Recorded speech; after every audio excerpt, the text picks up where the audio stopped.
Hello students, welcome to MCPS online classes. अपन बेटा अब चैप्टर नंबर 16 पढ़ रहे हैं। पानी की कहानी।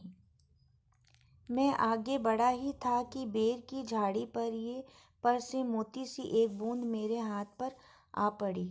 बेटा आप लोगों ने पानी के बारे में तो आप समझते ही हैं, पानी क्या होता है ना। जब अपने को बहुत तेज़ प्यास लगती है तो अपन किससे बुझाते हैं? पानी से ही बुझाते हैं ना अपनी प्यास। वरना प्यास से मतलब पानी नहीं हो तो अपना जीवन ही नहीं हो। पानी के बिना अपना जीवन है ही नहीं। तो ये कह रहा है, मैं आगे बढ़ा ही था कि बेर की झाड़ी पर से मोती सी एक छोटी सी बूंद आके मेरे हाथ पे गिरी। मेरे आश्चर्य का ठिकाना ना रहा जब मैंने देखा कि ओस की बूंद मेरी कलाई पर से सरक कर हथेली पर आ गई। अब बेटा पेड़ की ओस की एक बूंद होती है ना, वो आके इसकी हथेली पर गिरी। मेरी दृष्टि देख पड़ते ही वह ठहर गई। अभी कह रहे मेरी जैसे नज़र पड़ी तो वो ठहर गई। ये उसकी बूंद को देख रहा था। लेखक है ये।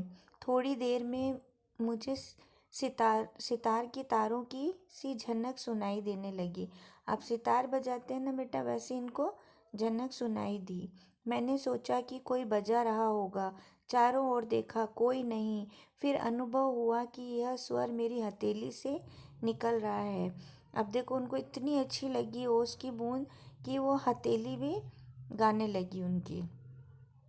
ध्यान से देखने पर मालूम हुआ कि बूंद के 2 कण हो गए हैं। अब जैसे बूंद भी 2 कण में डिवाइड हो गई थी और वे दोनों हिल हिल कर यह स्वर उत्पन्न कर रहे हैं, मानो बोल रहे हों। उसी सुरीली आवाज़ में मैंने सुना, सुनो सुनो। मैं चुप था। अब वो पानी की बूंदें बोल रही है कि मैं सुनो सुनो। मैं चुप था। फिर आवाज़ आई, सुनो सुनो। अब वो बूंद बोल रही है, सुनो सुनो। अब मुझसे ना रहा गया। लेखक कह रहे हैं कि मुझसे रहा नहीं गया, मेरे मुख से निकल गया, कहो कहो। अब लेखक ने कहा, कहो कहो। ओस की बूंद मानो प्रसन्नता से हिली और बोली, मैं ओस हूँ, जानता हूँ। मैंने कहा, लोग मुझे पानी कहते हैं, जल भी। फिर लेखक ने कहा, मालूम है। अब देखो, फिर ओस कह रही है, मैं बेर के पेड़ में से आई हूँ। अब बेर का पेड़ था ऊपर, तो उसने कहा, मैं बेर के पेड़ से आई हूँ। अब लेखक कह रहे हैं, झूठी। मैंने कहा और सोचा, बेर के पेड़ से क्या ओस का फव्वारा निकलता है? बूंद फिर हिली, मानो मेरे अविश्वास से उसे दुख हुआ हो।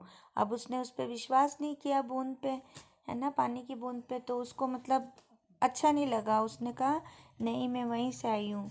मानो मैं उसको दुख हुआ। सुनो, मैं इस पेड़ के पास की भूमि में बहुत दिनों से इधर उधर घूम रही थी। अब वो बूंद होती ना उसकी, वो कह रही है कि मैं इस भूमि के पास में इधर उधर कई दिन से घूम रही थी। मैं कणों का हृदय टटोलती फिरती थी कि एकाएक पकड़ी गई।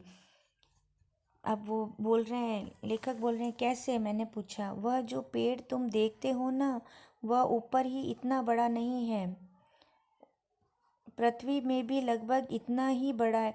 ये कह रही है, जितना बड़ा पेड़ ये है ना, उसके नीचे भी पृथ्वी में ये बहुत बड़ा है।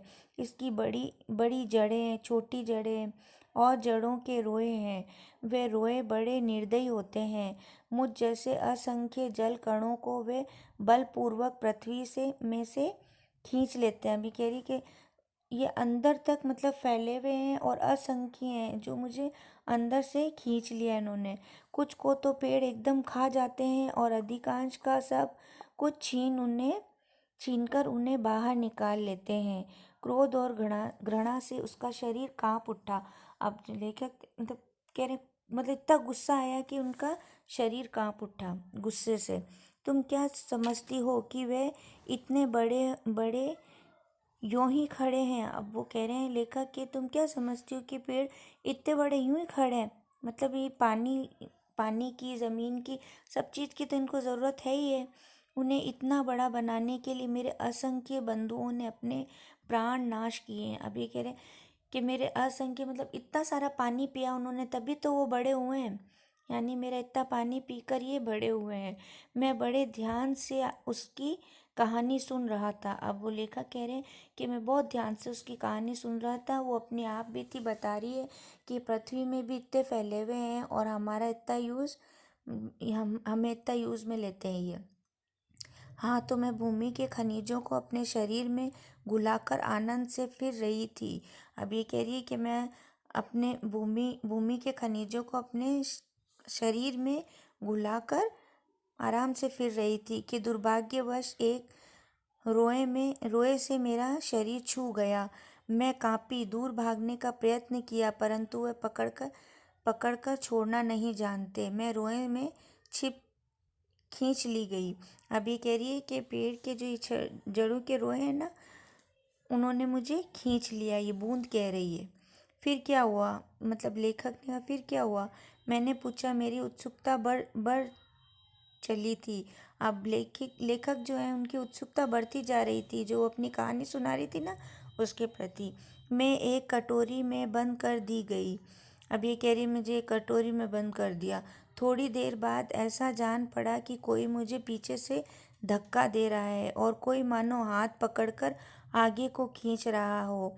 मेरा एक भाई भी वहाँ लाया गया। उसके लिए स्थान बनाने के कारण मुझे दबाया जा रहा था। आगे एक और बूंद मेरा हाथ पकड़कर ऊपर खींच रही थी। मैं उन दोनों के बीच पिस चली। अब ये कह रही एक और अंदर डाल दी। मेरा भाई भी आया, मेरी बहन भी, मतलब बहुत सारी बूंदें आई और वो उसको इकट्ठा कर रहे थे। ठीक है बेटा, इसका नेक्स्ट भाग अपन नेक्स्ट क्लास में पढ़ेंगे। Thank you.